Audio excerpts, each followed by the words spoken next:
Hello guys, some information here. Let's change the battery on this Audi remote. I'll show you guys how to do it. So the first thing is you flip the remote. There's a button right here in the back. You just push it and pull this out. It comes really easy. So this is a spare key. This is a brand new remote. It's not cut yet. So we flip it over, and then from the other side right here, you just push it and then just pull it out.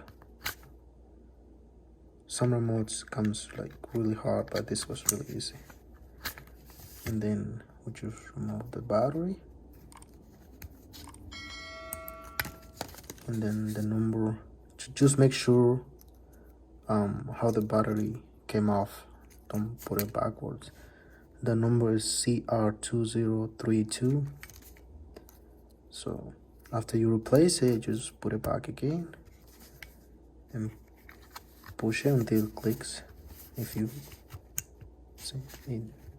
hear the sound, you just did it click. All right, and then put this back until it clicks too, and then there you go. All set. Thank you for watching.